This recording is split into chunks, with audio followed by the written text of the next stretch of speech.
ఎండిపోతూ ఉండడంతో ఉమ్మడి వరంగల్ జిల్లాలో భూగర్భ జలాల లభ్యత తగ్గిపోతోంది. ఇప్పటికే కొన్ని ప్రాంతాల్లో చెరువులు, వాగులు ఎండిపోగా బావులు, బోర్లలో చుక్క నీరు దొరకడం లేదు. దీంతో యాసంగి పంట వేసిన రైతులు పడరాని పాట్లు పడుతున్నారు.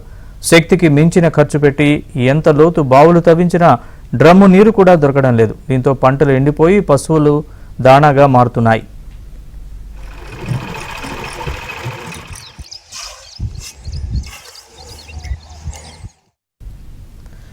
మహబూబాబాద్ జిల్లాలో పరిస్థితి మరీ దారుణంగా తయారైంది. చెరువులు, వాగులు పూర్తిగా ఎండిపోయాయి. నరసింహులపేట మండలం కౌసల్యాదేవిపల్లి గ్రామ శివారులో ఉన్న ఆకేరు వాగులో నీరు పాతాళానికి పడిపోయింది. నీటి కోసం ఎంత లోతు తవ్వినా చుక్క నీరు దొరకడం లేదు. స్థానిక రైతు ఏర్పుల వెంకన్న తనకున్న 2 ఎకరాల్లో వరి పంట వేశాడు.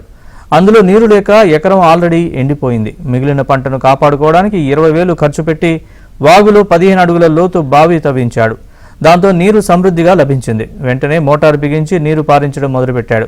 అయితే కొద్ది రోజుల్లోనే ఎండల తీవ్రతకు నీరు అడుగంటిపోయింది. దీంతో అరగంటకు ఒకసారి మోటార్ ఆన్ చేసి పంటకు నీరందిస్తున్నాడు రైతు. అయితే పంట చేతికి రావడానికి ఇంకా చాలా సమయం ఉంది. కానీ ఈలోపు వాగులోని నీరు పూర్తిగా పాతాళానికి వెళ్లిపోతే పరిస్థితి ఏంటని వెంకన్న ఆవేదన వ్యక్తం చేస్తున్నాడు. దయచేసి నీళ్ళ గురించే మేము కష్టపడుతున్నాము. ఉసుకే బంద్ చేయాలంటే ఎవరు బంద్ చేయలేకపోతారు. ఉసుక గురించి చూసుకొని పోతారు కానీ నీళ్ళు వస్తానే రావట్లేదని నీళ్ళనైతే పట్టించుకునే నాదులు లేడు. దయచేసి ఏట్లకెళ్ళి ఉసుక పోవద్దు. మాకు నీళ్ళు ఇప్పటికే ఒంటరి కావడం తక్కువ అయింది. భూగర్భ జలం ఉసుక లేకుండా మొత్తం రెయ్యం బాగులు మొత్తం దోలుకుంటారు. దీన్ని పట్టించుకునే నాదులే లేడు.